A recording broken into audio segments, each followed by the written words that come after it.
Charges frame ಮಾಡೋದು ಅಂತ ಹೇಳಿದ್ರೆ ಇದಕ್ಕಿಂತ ಹಿಂದಿನ ಸ್ಟೇಜ್ ಹಿಯರ್ ಬಿಫೋರ್ ಚಾರ್ಜ್ ಅಂತ ಇರುತ್ತೆ. ಸೊ ಹಿಯರ್ ಬಿಫೋರ್ ಚಾರ್ಜ್ ಅಂತ ಹೇಳಿದ್ರೆ ಯಾರಾದ್ರೂ ಡಿಸ್ಚಾರ್ಜ್ ಅಪ್ಲಿಕೇಶನ್ ಅನ್ನು ಹಾಕೊಳ್ಳುವಂತಹ ಸಾಧ್ಯತೆ ಇರ್ತದೆ. ಅಂದ್ರೆ ಅವರ ಒಂದು ಕೇಸಲ್ಲಿ ಅವರ ಒಂದು ಪಾತ್ರ ಕಮ್ಮಿ ಇದೆ, ಯಾವುದೇ ರೀತಿಯಾದ ಪಾತ್ರ ಟ್ರಯಲ್ ಅಲ್ಲಿ ಇಲ್ಲ, ಟ್ರಯಲ್ ನಡೆಸಿನೂ ವೇಸ್ಟ್ ಆಗುತ್ತೆ ಅನ್ನೋದಾದ್ರೆ, ಅವರೊಂದು ಪಾತ್ರ ಅದರಲ್ಲಿ ಕಂಡು ಬಂದಿಲ್ಲ ಅಂತ ಹೇಳಿದ್ರೆ ಆ ಒಂದು ಡಿಸ್ಚಾರ್ಜ್ ಅಪ್ಲಿಕೇಶನ್ ಅನ್ನ ಕೋರ್ಟ್ಗೆ ಸಲ್ಲಿಸಿಕೊಂಡು ಅವರು ಡಿಸ್ಚಾರ್ಜ್ ಆಗ್ಬೋದು, ಅಲ್ಲಿಗಲ್ಲೇ ಕೈ ಬಿಡಬಹುದು ಕೇಸ್ನ. ಸೊ ಇದು ಒಂದು 302 ಪ್ರಕರಣ ಆಗಿರೋದ್ರಿಂದ ಸುಪ್ರೀಂ ಕೋರ್ಟ್ಗೆ ಹೋಗಿ ಅಲ್ಲಿ ರಿಜೆಕ್ಷನ್ ಆಗಿ ಮತ್ತೆ ಹಿಲ್ ಬಂದಿರೋದ್ರಿಂದ ಇಲ್ಲಿ ಡಿಸ್ಚಾರ್ಜ್ ಮಾಡುವಂತ ಸಾಧ್ಯತೆ ಬಾರಿ ಕಮ್ಮಿ ಇರುತ್ತೆ. Point number 1. ಮತ್ತೆ ಈಗ ಹಿಯರ್ ಬಿಫೋರ್ ಚಾರ್ಜ್ ಎಲ್ಲ ಮುಗ್ದೋಗಿ ಇಲ್ಲಿ ಹಿಯರ್ ಬಿಫೋರ್ ಚಾರ್ಜ್ ಇದ್ದಂತಹ ಸ್ಟೇಜ್ ತುಂಬಾ ಜನ ಅಕ್ಯೂಸ್ಡ್ಗಳು ಅವರು ಡಿಸ್ಚಾರ್ಜ್ ಅಪ್ಲಿಕೇಶನ್ ಅನ್ನು ಸಲ್ಲಿಸಿ ಎಲ್ಲವನ್ನು ಆರ್ಡರ್ ಮಾಡಿ ಈಗ charges framing or plea guilty ಅಂತ ಈ ಒಂದು ಸ್ಟೇಜ್ ಇದೆ. ಈ ಸ್ಟೇಜ್ ಏನಪ್ಪಾ ಅಂತ ಹೇಳಿದ್ರೆ ಈಗ ಚಾರ್ಜಸ್ ಫ್ರೇಮ್ ಮಾಡ್ತಾರೆ.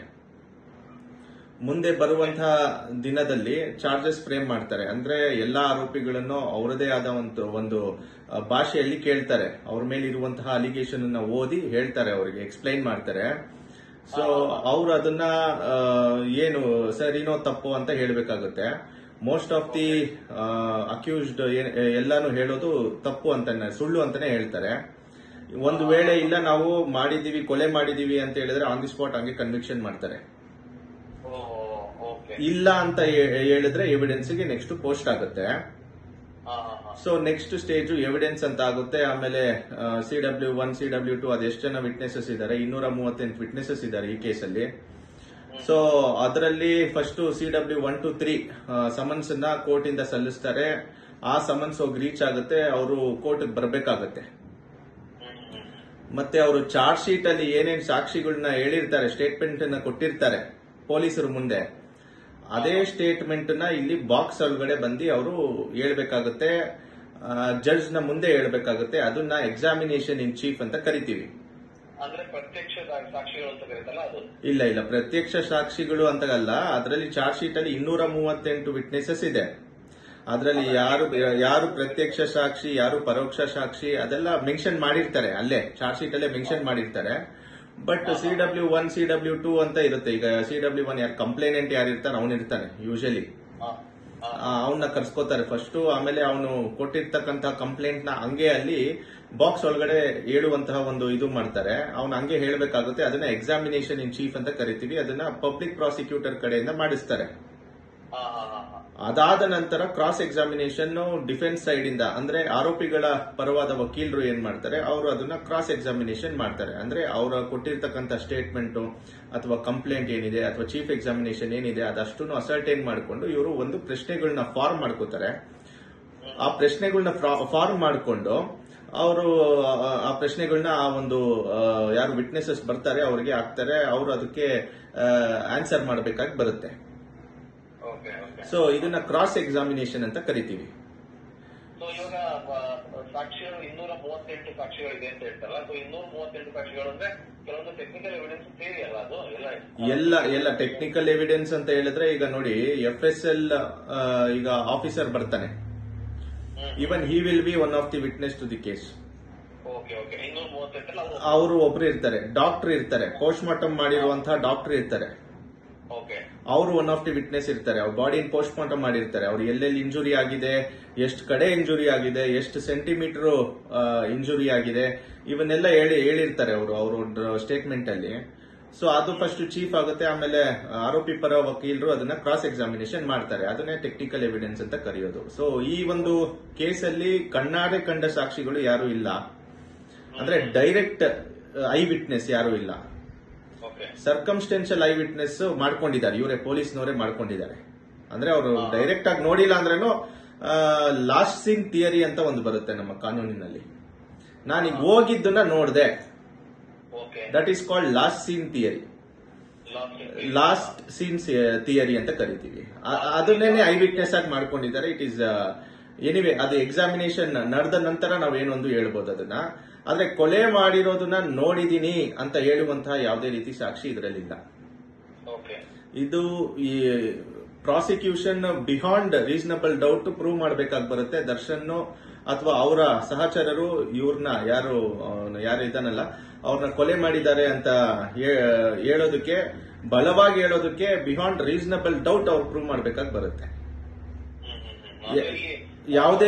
ಯಾವುದೇ ರೀತಿಯಾದ ಕಣ್ಣಾರೆ ಕಂಡ ಸಾಕ್ಷಿ ಇಲ್ಲದೆ ಇರುವ ಕಾರಣ ಇಲ್ಲಿ ವರ್ಕ್ ಆಗೋದು ಫಾರೆನ್ಸಿಕ್ ಇದು FSL ಏನಿದೆ ಅದು ಕರೆಕ್ಟ್ ಆಗಿ ಅವರು ಸಾಕ್ಷಿಯನ್ನು ನುಡಿಬೇಕಾಗಿ ಬರುತ್ತೆ. ಪನಿಷ್ಮೆಂಟ್ ಕೊಡಿಸ್ಬೇಕು ಅಂತ ಹೇಳಿದ್ರೆ ನಾನು ಹೇಳ್ತಾ ಇರೋದು.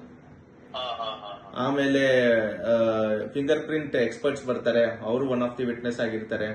ಈಗ ಅವನ್ಗೆ ಯಾರು ಡಿಸೀಸ್ಡ್ ಇದ್ದಾನೆ ಅವನಿಗೆ ಹೊಡೆದಿದ್ರೆ ಅವ್ರ ಮೈ ಮೇಲೆ ಫಿಂಗರ್ ಪ್ರಿಂಟ್ಸ್ ಬಿದ್ದಿರುತ್ತೆ. ಆ ಫಿಂಗರ್ ಪ್ರಿಂಟ್ ಎಕ್ಸ್ಪರ್ಟ್ ಬಂದಿರ್ತಾನೆ, ಅದು ಇವ್ರದೇನಾ ಫಿಂಗರ್ ಪ್ರಿಂಟ್ಸ್ ಇಲ್ವಾ. ಆಮೇಲೆ ಶೂ ಪ್ರಿಂಟ್ಸ್, ಆ ಒಂದು ಘಟನೆ ನಡೆದ ಸ್ಥಳದಲ್ಲಿ ಶೂಗಳ ಪ್ರಿಂಟ್ಸ್ ಬಿದ್ದಿರುತ್ತೆ, ಅವ್ರು ಹಾಕಿರ್ತಕ್ಕಂಥ ಚಪ್ಪಲಿ ಪ್ರಿಂಟ್ಸ್ ಇರುತ್ತೆ, ಅದನ್ನೆಲ್ಲ ಅಸರ್ಟೈನ್ ಮಾಡಿದಾರೋ ಇಲ್ವೋ, ಮಾಡಿದ್ರೆ ಅದನ್ನು ಯಾರು ಅಸರ್ಟೈನ್ ಮಾಡಿದ್ರು, ಆ FSL ತಜ್ಞರು ಯಾರು, ಅವ್ರನ್ನ ಒನ್ ಆಫ್ ದಿ ವಿಟ್ನೆಸ್ ಮಾಡಿದಾರೋ ಇಲ್ವೋ, ಅವ್ರನ್ನ ವಿಟ್ನೆಸ್ ಮಾಡಿದ್ರೇನು ಅವರು ಸ್ಟೇಟ್ಮೆಂಟ್ ಅಲ್ಲಿ ಹೇಳೋದನ್ನೇ ಇಲ್ಲಿ ಬಂದು ಕೋರ್ಟ್ ಅಲ್ಲಿ ಹೇಳ್ತಾರ ಇಲ್ವೋ, ಕೋರ್ಟ್ ಅಲ್ಲಿ ಹೇಳಿದ್ರೇನು ಕ್ರಾಸ್ ಎಕ್ಸಾಮಿನೇಷನ್ ಅಲ್ಲಿ ಕರೆಕ್ಟ್ ಆಗಿ ಆನ್ಸರ್ ಮಾಡ್ತಾರ ಇಲ್ವೋ, ಇವೆಲ್ಲ ಒಂದು ಇಂಪಾರ್ಟೆಂಟ್ ಪಾಯಿಂಟ್ಸ್ ಆಗ್ತದೆ. ಸಾಕ್ಷಿಗಳನ್ನ ಹೇಳ್ತಾ ಇರ್ತಲ್ಲ, ಕ್ರಾಸ್ ಮಾಡಬಹುದು, ಕ್ರಾಸ್ ಮಾಡಲೇಬೇಕು, ಮಾಡಬಹುದು ಅಲ್ಲ, ಚೀಫ್ ಎಕ್ಸಾಮಿನೇಷನ್ ಆಗಿದ ತಕ್ಷಣ ಕ್ರಾಸ್ ಮಾಡ್ತಾರೆ. So most of the witnesses cross examination ಅಲ್ಲಿ ಸುಳ್ಳು ಹೇಳೋದಾಗ್ಲಿ, ತಪ್ಪು ಹೇಳೋದಾಗ್ಲಿ, ಅಥವಾ ಹಾಸ್ಟೆಲ್ ಪ್ರತಿಕೂಲ ಸಾಕ್ಷಿ ಹೇಳೋದಾಗ್ಲಿ ಮಾಡ್ತಾರೆ. ಸೊ ಹಾಗಾದಾಗ ಕೇಸು ಬಿದ್ದೋಗುತ್ತೆ. ಸೊ ಈಗ ಇರ್ತಕ್ಕಂಥದ್ದು ಈಗ ಇರ್ತಕ್ಕಂಥದ್ದು ಬರೀ ಒನ್ ಸೈಡ್ ಸ್ಟೋರಿ ಅಷ್ಟೇ. ಯಾರೋ ಒಬ್ಬ ಅನ್ನೋನ್ ಪರ್ಸನ್ ಡೆತ್ ಆಗಿದ್ದಾನೆ, ಅದರಲ್ಲಿ FIR ಅಲ್ಲಿ ಯಾರ ಹೆಸರು ಇಲ್ಲ, ಅದು 161 ಸ್ಟೇಟ್ಮೆಂಟ್ ಮೇಲೆ ಯಾರೋ 4-5 ಜನ ಹೋಗಿ ಅವರೇ ಸರೆಂಡರ್ ಆಗ್ತಾರೆ ಈ ಕೇಸಲ್ಲಿ. ಆ ಸರೆಂಡರ್ ಆಗಿರೋ ಟೈಮ್ನಲ್ಲಿ ಏನು ಇವ್ರು ಹೇಳೋ ಪ್ರಕಾರ ಡಿಫ್ರೆಂಟ್ ರೂಮ್ ಅಲ್ಲಿ ಕೂಡ್ಸ್ಬಿಟ್ಟು ಅವ್ರನ್ನ ಇಂಟ್ರಾಗೇಷನ್ ಮಾಡಿದಾಗ ಅವರು ದರ್ಶನ್ ಹೆಸರನ್ನ ಹೇಳ್ತಾರೆ ಅಂತ ಹೇಳ್ತಾರೆ. ಅದನ್ನ ಸ್ಟೇಟ್ಮೆಂಟ್ ಮಾಡಿದ್ದಾರೆ, ಅದು 161 statement. 161 statement inadmissible in evidence, followed by section 25-26. 27 ಅಲ್ಲಿ ಏನ್ ಹೇಳುತ್ತೆ, ಯಾವ್ದಾದ್ರೂ ಬಾಡಿ ರಿಕವರಿ ಆದ್ರೆ ಅಥವಾ ವೆಪನ್ ರಿಕವರಿ ಆದ್ರೆ, ಚುಚ್ಚಿರೋ ವೆಪನ್ ರಿಕವರಿ ಆದ್ರೆ, ಶೂಟ್ ಮಾಡಿರೋ ಗನ್ ರಿಕವರಿ ಆಗಿದ್ರೆ, ಆ ಒಂದು ಎವಿಡೆನ್ಸ್ ಅಲ್ಲಿ ಹೇಳಿರ್ತಕ್ಕಂತಹ ಅದನ್ನ ಪರಿಗಣಿಸಲ್ಲ, ಆ ರಿಕವರಿ ಮಾತ್ರ ಪರಿಗಣಿಸ್ತಾರೆ. ಅದು section 27 of Indian evidence act ಹೇಳುತ್ತೆ. ಸೊ ಇದು ಈಗ ನಮ್ಮ ಕಣ್ಮುಂದೆ ಇರುವಂತದ್ದು ಬರೀ ಒನ್ ಸೈಡ್ ಸ್ಟೋರಿ. ಇನ್ನೊಂದ್ ಸೈಡ್ ಸ್ಟೋರಿ ಇನ್ನು ಈಗ ಬರುತ್ತೆ ಆಚೆ.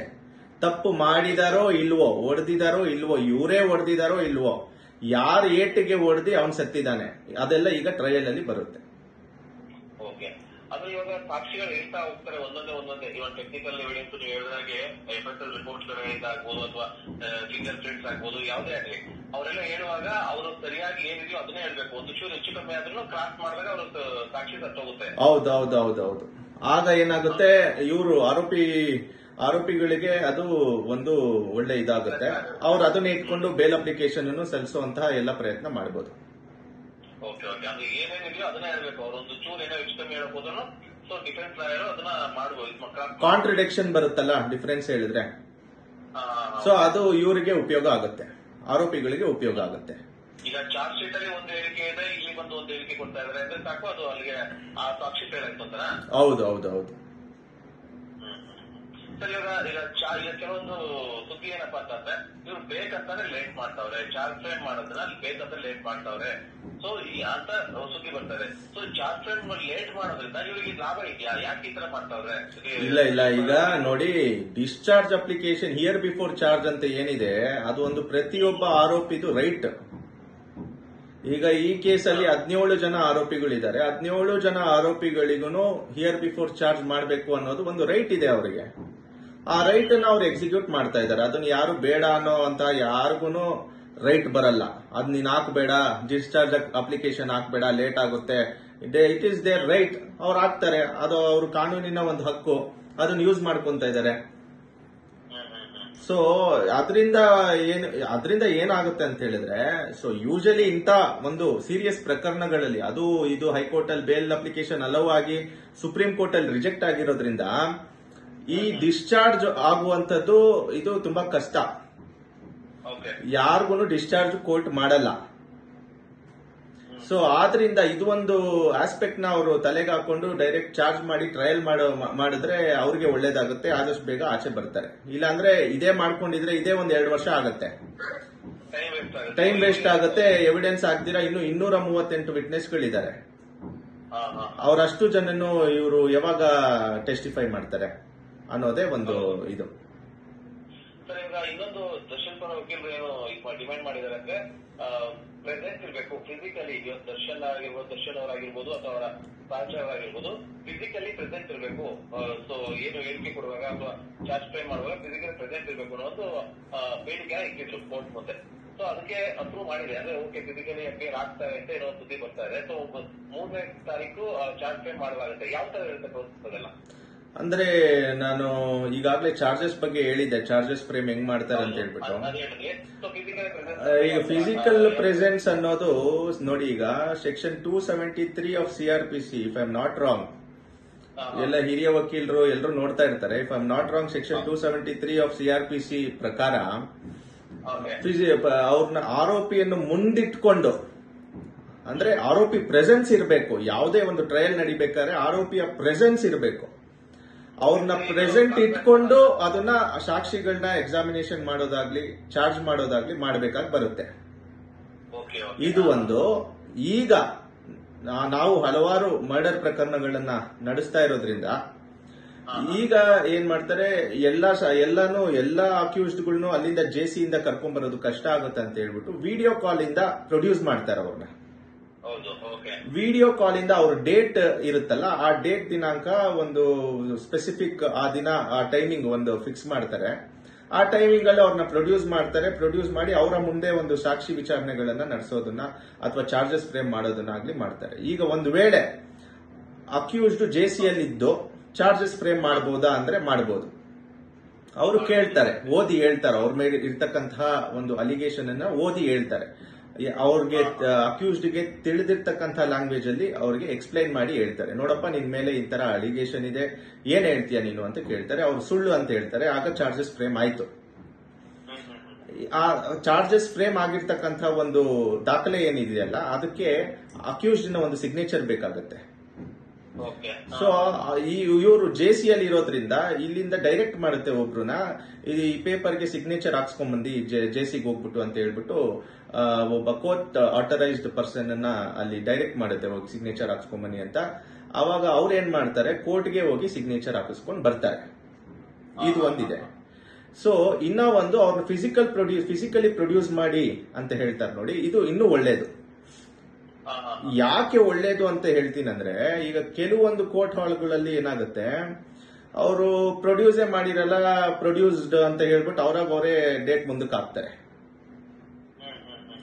ಪ್ರೊಡ್ಯೂಸ್ಡ್ ಅಂತ ಹೇಳ್ಬಿಟ್ಟು ಅವ್ರು ಏನ್ ಹಿಯರ್ ಮಾಡ್ಬೇಕು ಅದನ್ನೆಲ್ಲ ಮಾಡಿ ವಿತೌಟ್ ಅಕ್ಯೂಸ್ಡ್ ಪ್ರೆಸೆನ್ಸ್ ಮಾಡ್ತಾರೆ. ಬಟ್ ಆರ್ಡರ್ ಶೀಟ್ ಅಲ್ಲಿ ಪ್ರೊಡ್ಯೂಸ್ಡ್ ಅಂತ ಇರುತ್ತೆ. ಇಂಥದೆಲ್ಲ ನಡೆಯುತ್ತೆ. ಸೊ ಆದ್ರಿಂದ ಫಿಸಿಕಲಿ ಪ್ರೊಡ್ಯೂಸ್ ಮಾಡೋದ್ರಿಂದ ಅದು ಇನ್ನೂ ಒಳ್ಳೇದಾಗುತ್ತಲ್ವಾ. ಸೊ ಆದ್ರಿಂದ ಅವ್ರ ಪರವಾದ ವಕೀಲರು ಕೇಳಿರಬಹುದು, ನನಗೆ ಗೊತ್ತಿಲ್ಲ. ಬಟ್ ಫಿಸಿಕಲಿ ಪ್ರೊಡ್ಯೂಸ್ ಮಾಡೋದ್ರಿಂದ ಒಳ್ಳೇದಾಗತ್ತೆ ಸರ್. ಅವ್ರ ಮುಂದೆನೆ ಈಗ ನೆಕ್ಸ್ಟ್ ಡೇಟ್ ಅಲ್ಲಿ ಏನಿದೆ ಅವ್ರನ್ನ ಪ್ರೆಸೆಂಟ್ ಮಾಡಿ ಅವ್ರ ಮುಂದೆ ಚಾರ್ಜಸ್ ನ ಫ್ರೇಮ್ ಮಾಡ್ತಕ್ಕಂಥ ಕೆಲಸವನ್ನು ಮಾಡ್ತಾರೆ. ಹಾಗೂ ಕೇಳ್ತಾರೆ ಅವ್ರನ್ನ, ಏನಂತ ನಿಮ್ಮ ಮೇಲೆ ಇಂತ ಆಪಾದನೆ ಇದೆ, ಏನ್ ಹೇಳ್ತೀರಾ ಅಂತ ಹೇಳಿದಾಗ ಇವ್ರು ಸುಳ್ಳು ಅಂತಾನೆ ಹೇಳ್ತಾರೆ. ಅದಾದ ನಂತರ ಅವ್ರ ಚಾರ್ಜಸ್ ಫ್ರೇಮ್ ಮಾಡಿರ್ತಾರಲ್ಲ, ಆ ಒಂದು ಪೇಪರ್ ನ ಇವ್ರಿಗೆ ಕೊಡ್ತಾರೆ. ಇವರು ಅದಕ್ಕೆ ಸಿಗ್ನೇಚರ್ ಹಾಕ್ಬೇಕಾಗಿ ಬರುತ್ತೆ ದರ್ಶನ್ ಅವರು. ಅದಾದ ನಂತರ ಒಂದ್ ಸ್ಟೇಜ್ ಮುಗಿಯುತ್ತೆ, framing of charges or plea guilty ಮುಗಿಯುತ್ತೆ. ನೆಕ್ಸ್ಟ್ ಎವಿಡೆನ್ಸ್ ಗೆ ಪೋಸ್ಟ್ ಆಗುತ್ತೆ. ಇಲ್ಲ, ಜಸ್ಟ್ ಇದನ್ನ ಕೇಳ್ತಾರೆ. ಅವ್ರ ಮೇಲೆ ಇರ್ತಕ್ಕಂಥ ಅಲಿಗೇಷನ್ ಅನ್ನ ಓದಿ ಹೇಳ್ತಾರೆ. ಅದನ್ನೇ ಫ್ರೇಮಿಂಗ್ ಆಫ್ ಚಾರ್ಜಸ್ ಅಂತ ಕರೆಯೋದು. ಅದಕ್ಕೆ ಇವರು ಏನಿದೆ ಉತ್ತರ ಅದನ್ನ ಕೊಟ್ಟಾದ ನಂತರ ನೆಕ್ಸ್ಟ್ ಎವಿಡೆನ್ಸ್ ಪೋಸ್ಟ್ ಆಗುತ್ತೆ. ಇವರು ಮೋಸ್ಟ್ ಪ್ರಾಬಬ್ಲಿ ಎಲ್ಲಾ ದಿನಾಂಕ, ಇವರಿಗೆ ಯಾವ್ಯಾವ ದಿನಾಂಕ ಡೇಟ್ ಇರುತ್ತೆ ಆ ಎಲ್ಲಾ ದಿನಾಂಕನೂ ಇವ್ರಿಗೆ ಫಿಸಿಕಲ್ ಪ್ರೊಡ್ಯೂಸ್ ಮಾಡಬೇಕು ಅಂತ ಕೇಳ್ಕೊಂಡಿರ್ಬೇಕು. ಸೊ ಈಗ ಹಂಗಿದ್ದಾಗ ಇವ್ರ ಡೇಟ್ ಇದ್ದಾಗ ಅವರು ಜೈಲಿಂದ ಇಲ್ಲಿ ಕೋರ್ಟಿಗೆ ಬರ್ಬೇಕಾಗಿರುತ್ತೆ ದರ್ಶನ್ ಅವರು. ಫಿಸಿಕಲ್ ಪ್ರೊಡ್ಯೂಸ್ ಮಾಡಿ ಅಂತ ದರ್ಶನ್ ವಕೀಲರು ಕೇಳ್ಕೊಂಡಿದ್ದು ನಿಜ. ಬಟ್ ಆಪೋಸ್ ಮಾಡ್ಲಿಕ್ಕೆ ಪಬ್ಲಿಕ್ ಪ್ರಾಸಿಕ್ಯೂಟರ್ ಅವರು ಆಪೋಸ್ ಮಾಡ್ಲಿಕ್ಕೆ ಏನ್ ಕಾರಣ ಅಂದ್ರೆ ಅವ್ರನ್ನ ಫಿಸಿಕಲಿ ಕರ್ಕೊಂಡ್ರೆ ಅವ್ರಿಗೆ ಏನ್ ನಷ್ಟ ಆಗುತ್ತೆ? ಅಂದ್ರೆ ಅವ್ರಿಗೇನು ನಷ್ಟ ಆಗಲ್ವಲ್ಲ. ಅವ್ರಿಗೆ ಯಾವುದೇ ರೀತಿ ನಷ್ಟ ಆಗಲ್ಲ. ಓಕೆ, ಕೆಲವೊಂದು ಬೇಕಾದ್ರೆ ಹೇಳ್ಬೋದು ಅವ್ರನ್ನ ಕರ್ಕೊಂಡ್ಬರೋದು ಕಷ್ಟ ಆಗುತ್ತೆ ಅಥವಾ ಅಲ್ಲಿಂದ ಇಲ್ಲಿಗೆ ಹೌದು, ಸೆಲೆಬ್ರಿಟಿ ಇದ್ದಾರೆ, ಅಲ್ಲಿಂದ ಇಲ್ಲಿ ಎಸ್ಕಾಟ್ ಕೊಟ್ಟು ಕರ್ಕೊಂಡ್ಬರೋದು ಕಷ್ಟ ಆಗುತ್ತೆ, ಅದು ಇದು ಹೇಳ್ಬೋದು. ಬಟ್ ಇದು ಕೇಸ್, ಸೆಲೆಬ್ರಿಟಿ ಆಗ್ಲಿ ಬೇರೆ ಯಾರೇ ಆಗ್ಲಿ ಕೇಸೇ.